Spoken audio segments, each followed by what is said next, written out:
Apologetic news. So one night when I was down in Vegas, I start reading the local news down here, right? And they say how they're trying to bring Cruisin, Maine back, right?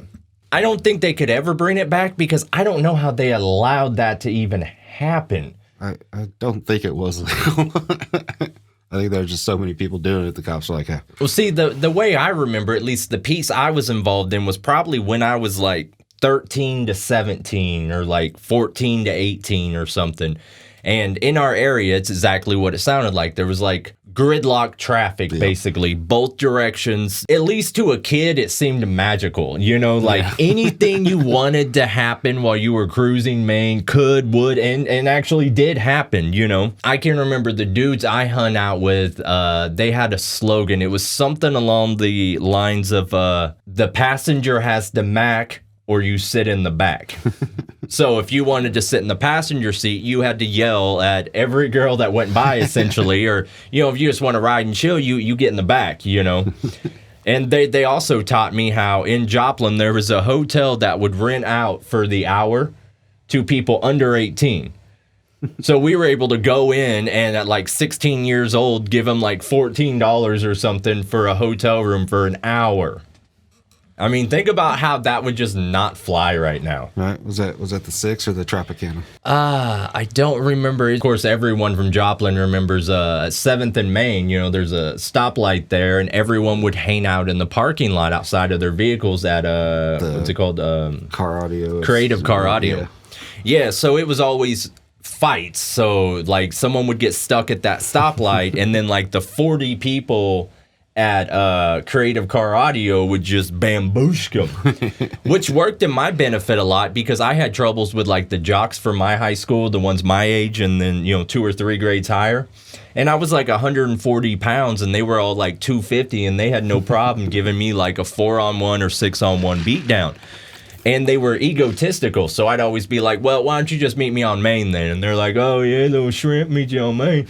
And then I can remember, like, they'd pull up in, like, a pickup truck. So it'd be, like, 3 or 4 dudes in the cab and then, like, another 6 dudes in the back, right? No, and those kind of guys. I'd go there a little earlier and I'd be like, hey, guys, here's what's happening. I'm getting messed with by these people. And they're like, all right, we'll just point them out when they get here. And I'm like, oh, there they are. And then it would be like 40 people come and surround their vehicle where they couldn't pull out, pull every single person out, just kick heads in. And then it would effectively stop traffic going all 4 ways at that light, you know? And you would see, even if it wasn't involving me, you would see that time and time again because that's where the dirtbags hung out. You know, so that's where I hung out. You know, I don't know. Did you ever hang out there at Creative? Yeah, a couple times. Yeah, it was insane. Like, we're a little bit different in age group. Was this a regular thing for you guys as well? Like maybe you, Trevor, and all them or anything? I remember one buddy, he just got his license and he had like, he thought it was the coolest car, but it's like some little shitty Mazda. And he had it, did something too, you know, where fucking hit the gas, fucking, big ass muffler or whatever. They drive around and he knew a bunch of little raggedy skanks and shit. And there'd be a car in front of us. And I can't remember this girl's name, but she'd always be sitting in the back seat and turn around and like every block or so turn around and flash and fucking be flashing out the window and shit. How nice. Big old boobies. Speaking of fights though, one time the dude we ride around with, he was a big shit talker back in the day. Oh yeah, weren't we all? Pull her somewhere, I think it was an alleyway. And the guys he was talking shit to, they pull up. Well, I don't even think he fights. Some other dude in the back, he gets out. What was that? Married dude on 96? Married dude on 96. We used to go out there every now and then. You talking about he had a mobile? Yeah. Yeah. It's him. He's the one that gets out. And fucking bozo. Ready to throw hands. They get into it, and the dude in the other car, he gets out, and he has the handle of like a cutlass sword. You know, the ones you had, and it's got like a shield, like covering your knuckles. Okay. Yeah, those no blade on it. It's just a handle. He comes out and just fucking rocks, dude. Puts him down. Yeah, no one ever got in any trouble out there either. No. It was just like, it was the Wild West as far as I was concerned. And they just allowed it to happen, or at least we're not doing anything to stop it. I mean, a lot of them were just like straight up dirtbags, though, who would hang out in those corners. They were like people our age now who are hanging out with the kids. Now, I think it would be awesome if they brought this back. However, I do hope that the age bracket has moved with it so that I may participate. You know, obviously, if it's still the same way, it's like still a bunch of fucking 13 to 17-year-old girl. Woo! Yeah, I can't do that at all. But I do like how people are trying to bring it back. Now, like I say, they're masquerading it as car shows or this or that. Dude, I saw the coolest, I don't even want to call it a car show, but when I was in Vegas, I started walking around this area at night, and there was a bunch of biker bars. And then past the biker bars were the, like, Spanish, like, Chicano bars, right? So it was all lowriders, and they had the bouncing cars. The hydraulics. Yeah, but it wasn't like a little bit. It was like full tilt, side to side, tucking all the way around. Oh man! And every time the car would land, I'm like, that's gonna break. Like, I don't know what that is, but something's gonna break there, you know. But it would be like 6 of them in a row, and then they just circle that sort of block, you know.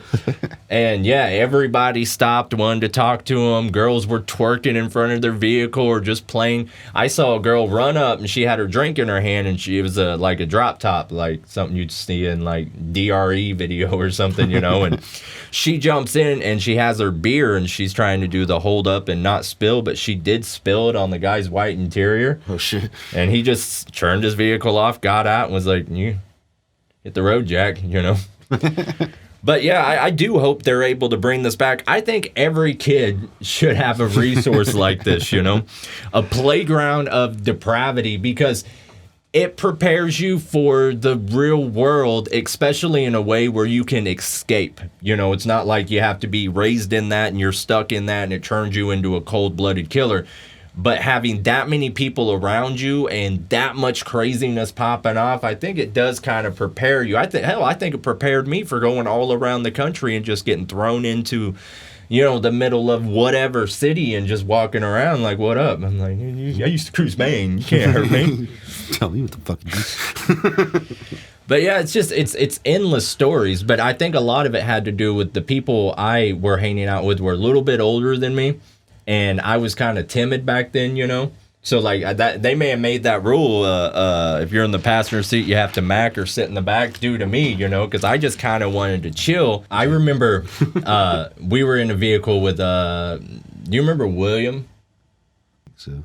Dude, I hung out with, you know, with Cody and all them, and he had this weird, crazy uncle, and we had all like gone out, and he's like, "Hey, those are my enemies right there." So he pulls over in a side parking lot and starts yelling at him, and I'm standing there, and I'm like, "I ain't trying to get involved in your beef," and he's like, "You'll be all right," and he hands me a socket wrench.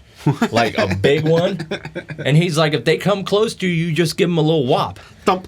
And even me as a kid was like, that's the kind of whop that I never see the daylight again if I give to someone, you know. If anyone from Joplin is listening that's any position of power, we want our street of depravity, and we want it now. Drop down, snap. So if you're from the area and Cruisin does start back up, expect to see my bright red lowered truck sitting on Twankies, blasting through that beer. Have a good night. We'll be back. And as always, do not forget. Bow wow wow, yippee yo, yippee yay. Non-apologetic news. Non-apologetic news.